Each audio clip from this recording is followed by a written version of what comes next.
members and rally them for the challenge ahead of being the opposition and offering credible alternative to the people. We do not have any of these. But again, imagine if we had such with the current state of the nation. Imagine the suffering of Nigerians because PDP as opposition does not have direction due to the activities of Damagu. This is very disheartening. Disheartening because this is a man who is not supposed to be in the office in the first place. He was only constitutionally allowed to step in, hold the fort and midwife the process through the North Central Zone, where the chairmanship of the party was originally zoned to present another person who will complete the slot of North Central.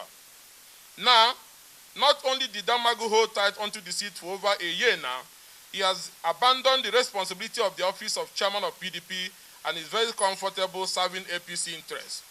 There have been agreement of a broad spectrum of the party leadership when it became clear that Damagu was not interested in conducting an election but to appoint caretaker committee in at least 90 states, where the tenure of the state and local government leaders were expiring, to extend the tenure of these officials by 3 months. This decision, which was made to cover every state, was the wisdom that restrained Damagu from announcing a wholesale list of majority of caretaker committee populated by APC agents masquerading as PDP members. However, despite that decision to retain everybody, Mr. Damagu went ahead and received a list of APC agents and announced them as members and leaders of PDP local government caretaker committee, homes only in Rivers and partially in at least 10 states. This is a direct attempt to kill the PDP and ensure it goes into extinction. To make issues clearer, we are speaking on behalf of at least 60 lawmakers in the opposition lawmakers coalition in the National Assembly. We all won our election without any form of help or support from the party.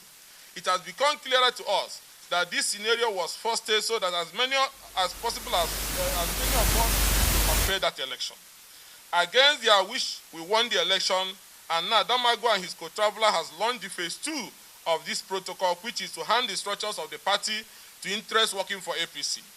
It is on this basis that we, the genuine PDP lawmakers who believe in our party and its ideals, hereby announce today that we will not stand idle and allow Damagu destroy the effort of Sir Elese Ekweme, Prince Solomon La, Abubakar Rimi, and other eminent former leaders of this great party.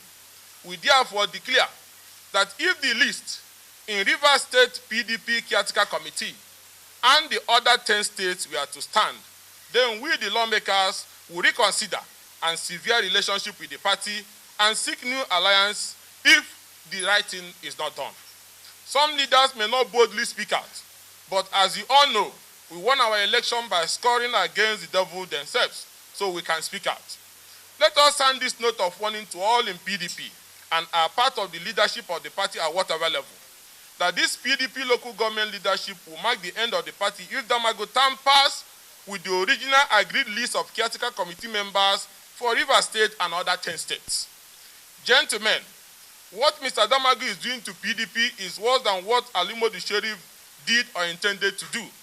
Presently, in all the states where PDP is not the governor, Damagu has already concluded arrangement to hand the party leadership to APC. In the specific case of Rivers State, the caretaker committee members from Damagu's office are LUGA chairmen produced by former Rivers State House of Assembly members who, as we all know, have lost their seats following their defection to APC. They have formally left the PDP, and Damagu is taking a list from them to announce. Gentlemen, please, try and imagine what could have led to the national chairman of a party discussing issues of party leadership with people who are not members of that party. Imagine how the discussion of how to collect a list from non-party members was conducted, and imagine the terms and conditions of that entire episode. Now I begin to wonder why, despite all political crises in Rivers State, our acting national chairman has maintained absolute silence. He did not intervene. He did not lead his executive to storm Rivers at a time our party-led government came under unconstitutional assault. He stood by and watched until President Bola Ahmed Tinubu from another political party intervened.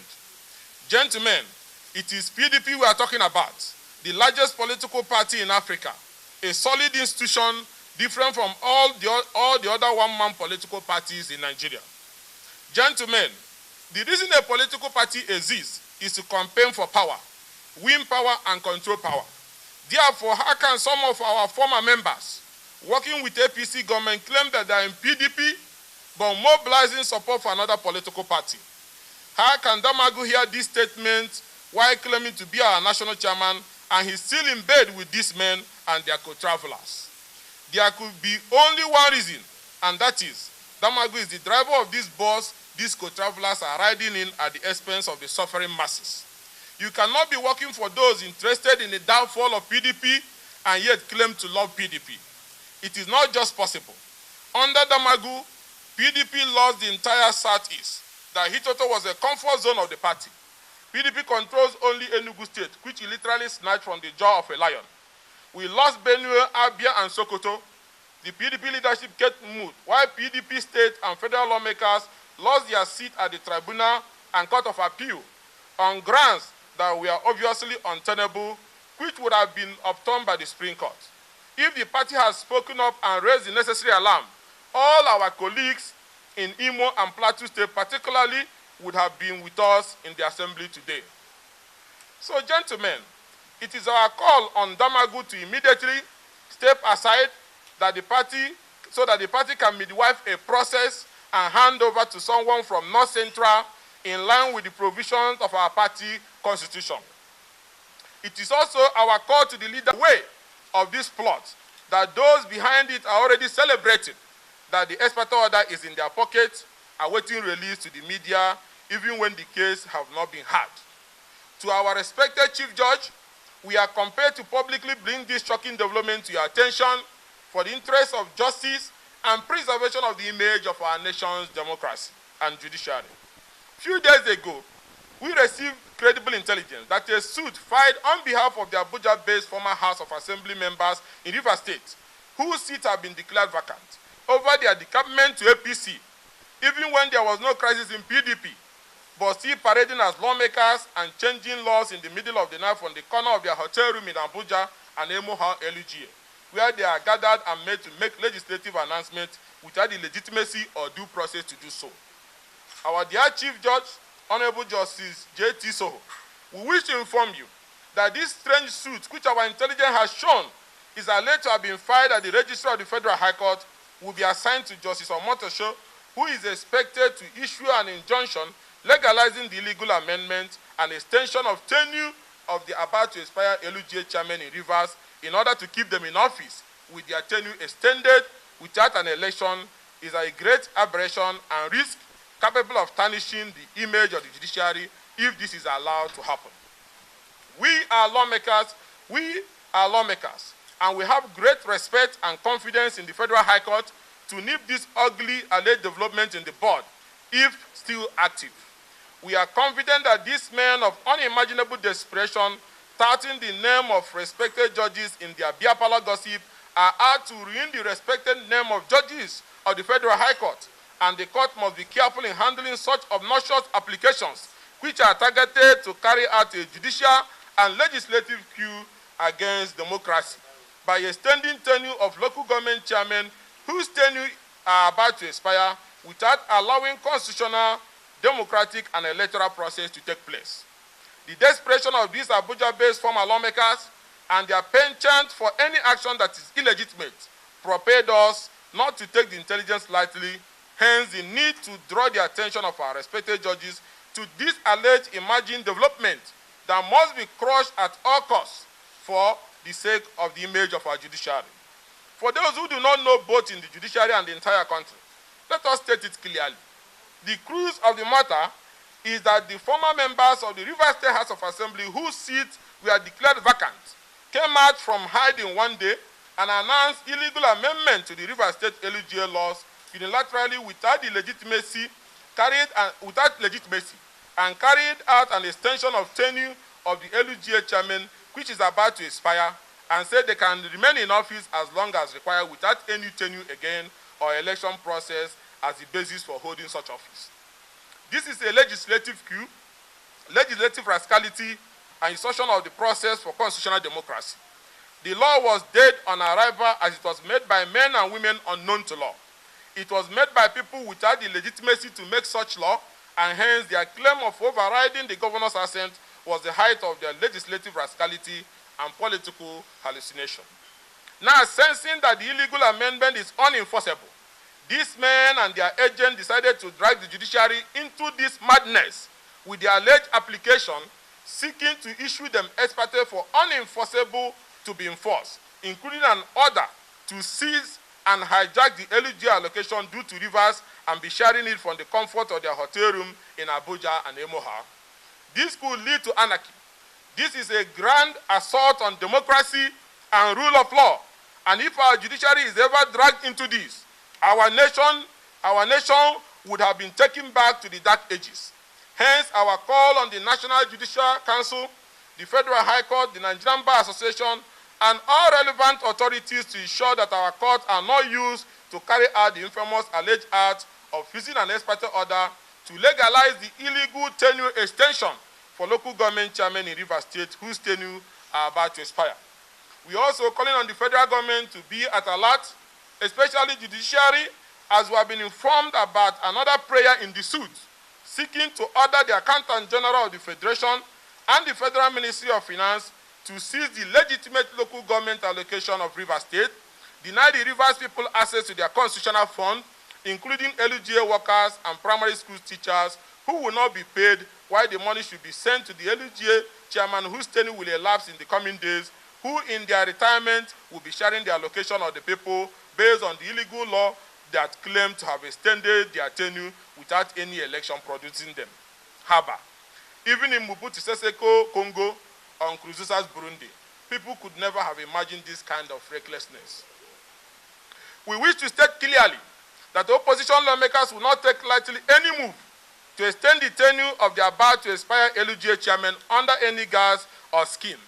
You cannot be in office and your tenure is expiring in a few days and somebody makes a law from a one-bedroom in Abuja and Emoha extending you to be in office without an election. That is madness. The opposition is calling on the president, as an Edeko-bred Democrat, to call those pursuing their selfish, greedy ambition, but illegally using his name to carry out constitutional destabilization activities in Rivers to order. They have breached the peace accord and carried on as though they are the only ones that have monopoly for crisis and violence. They have no atom of respect for the president. The allocation of Rivers State cannot be stolen using an ex parte order. Neither can the LGA chairman whose tenure have expired be allowed a second chance in office under any circumstances without going through an electoral process. That the people of Rivers State have maintained peace in the face of all this evil provocation, and that should rather be appreciated and not something that should be taken for granted. Let all men of goodwill stand up and join us in saying enough is enough. The legislative recklessness in Rivers State must end now, and the attempt to drag the Federal High Court into granting ex parte order to seize the Rivers LG allocation and stamp the illegal extension of tenure of about to expire LGA chairman by a group of people impersonating as lawmakers after their seats have been declared vacant must end now. Thank you and God bless. I will invite my colleagues to make their brief comment.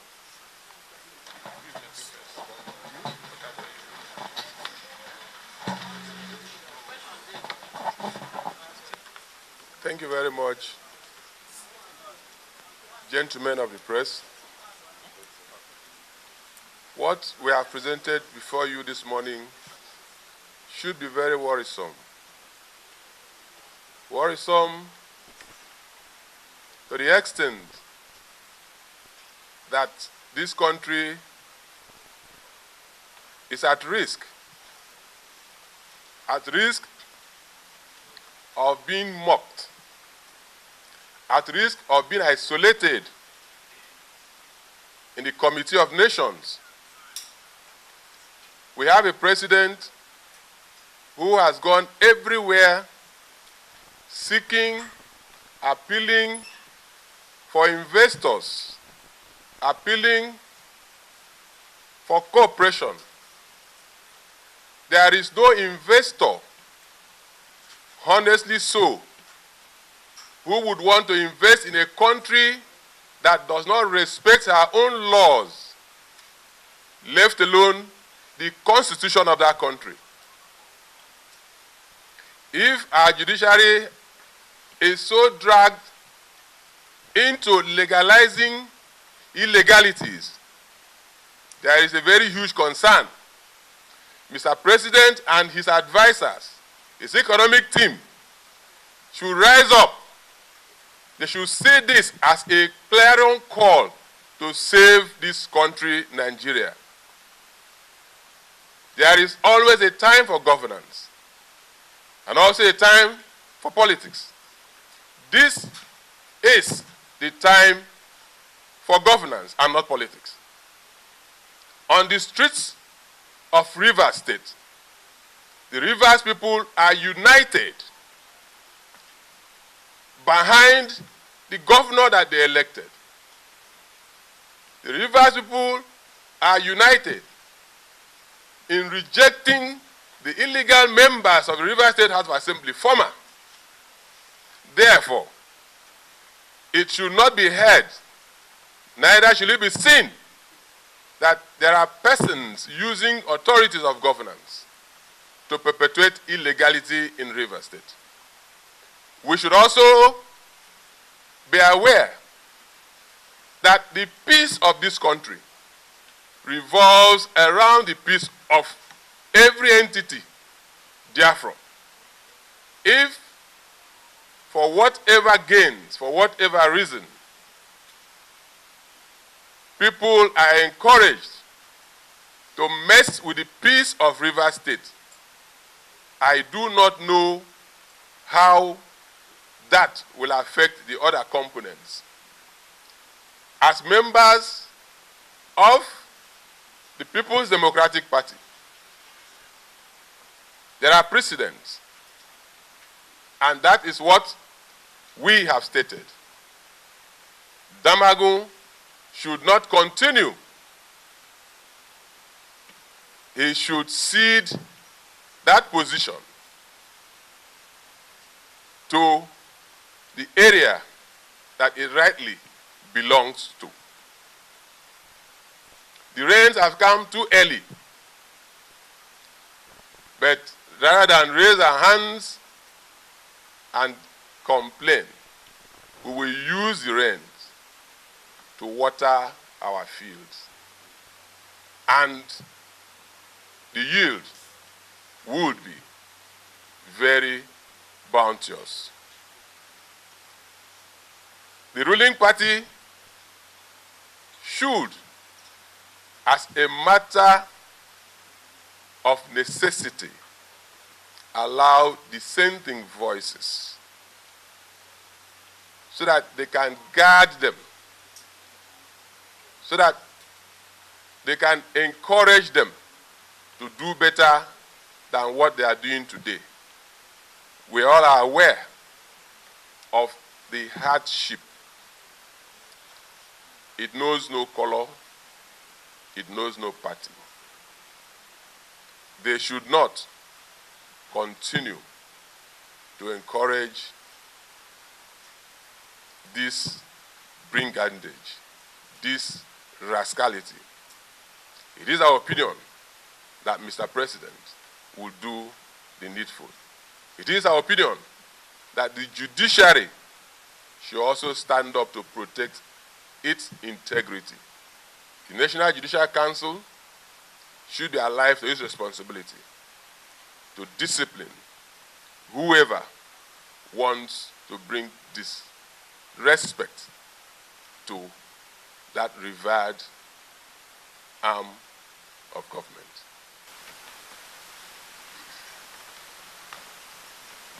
Good afternoon, gentlemen of the press.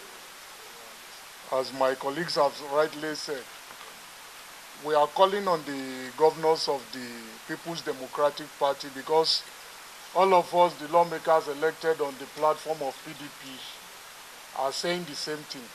Damagun should please exit and allow the North Central to take back their rightful position, because it is not going to be extended by the time it expires in the next 2 years. Secondly, you cannot change the rule of the game in the center of the game or when the game is about to be over. The chairmen whose tenure are about to expire in Rivers were elected by the people of Rivers State. They were not elected by the courts. And they were elected on terms, and they were sworn in with a definite term lag, which is 3 years, I'm sure. So please, we are begging the judiciary not to cause chaos in Rivers. The right thing should be done. Thank you, gentlemen of the press. Okay, ladies and gentlemen, thank you so much for listening. Just to add to some of what my colleagues have already said, there is no country that practices democracy that can work without a formidable, effective, and efficient opposition. And that is why, as opposition lawmakers, coalitions, we are here to revive and ensure that the opposition wake up and stand for its role, role to play as an opposition. We cannot continue the way the opposition have been. And you will agree with me today that a lot of reformation is taking place by the ruling party. For some of us that are here, that are very progressive in nature, have agreed to some of this reformation, but the timing of this reformation, I think it is not coming to Nigeria with the ease that is expected. For example, the removal of the fuel subsidy have put a lot of hardship of Nigerians. Go to all the nooks and crannies, you see our people biting their fingers, even for what to eat. And today we wake up, there's also removal of subsidy on the electric tariff. Democracy is for the people.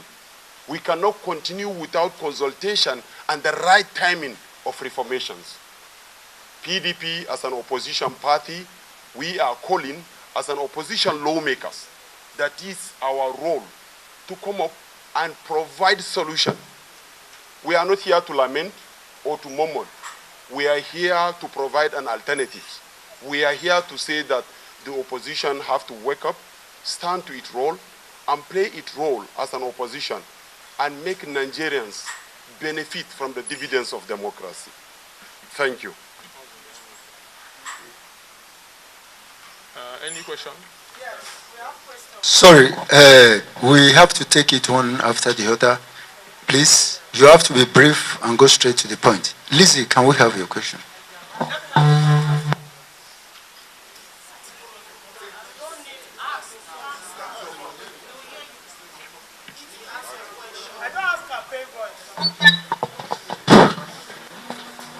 Okay, good afternoon, sirs. Good afternoon, colleagues. My name is Lizzie Chikpi. I write for other paper. So, first of all, please look up to my microphone. First of all, I would like to know the lawmakers. Okay, lawmakers standing before us, because from the invitation we got, we were told that the opposition, coalition of the opposition, and we don't know if all the members standing here are, because we've heard you talk about PDP mostly, is it only PDP lawmakers that are here or the opposition, the coalition that are here? That's my first question. The second question will be that coalition. The second question will be that, are we now seeing a house divided against itself? Because if we are talking about PDP or opposition, first of all, we were expecting to see the minority leader here in person of Honorable Kingsley Chinda, and Rev. Kingsley Chinda is nowhere to be found in this the lawmakers standing here before us. So is it a house divided against itself? Thank you very much. Thank you so much. First of all, I don't think anybody made comments about asking the president to intervene in the internal issues that has to do with the PDP. The issue that was raised here was about those who are trying to undermine the judiciary and create a situation that will lead to constitutional crisis. That was where we now said the president, both the president, the NJC, and other key stakeholders should get involved. And then coming to the first question, there is no division here. Maybe you did not listen carefully. This was a gathering of opposition lawmakers coalition, which is a group that stretches across different political parties. But the people speaking here today are the PDP aspect of it. And because there's an internal issue that happened in our party. And then talking about internal options, all internal options have been exhausted. These conversations have been ongoing for a very long time. Some of you have been following it. I have been listening to the rhetorics that have been happening across all parts of the country, where people have taken up arms against their own party and saying they will destroy the party. We have appealed to the party leadership over time internally to allow the due process to follow. And what is this due process? The constitution of our party made it expressly clear that whenever there's a vacancy, the zone from which the officer originated from will present a replacement to act pending the conduct of a substantive convention. And it's getting to almost 1 year, and then the deputy chairman has been in office, and not only that, things has gone from bad to worse. And while we're talking about Rivers also, is a place where also our party have come under the biggest internal attack, and we have been able to identify that there's internal collaboration with the outsiders who are after our party. And there's also a constitutional violation of people leaving the party upon which they were elected when there was no internal division, and at the same time, even when there's orders of court, are now going about making laws in one bedroom, and this can lead to breakdown of law and order. More importantly, amending the local government law and saying that somebody that is elected whose tenure have expired can stay in office. You worry every Nigerian. It means that somebody can even propose such a law at the national level. So it's a constitutional issue that we must also address, and which is also very important. And also, if he refuses to resign, like we said,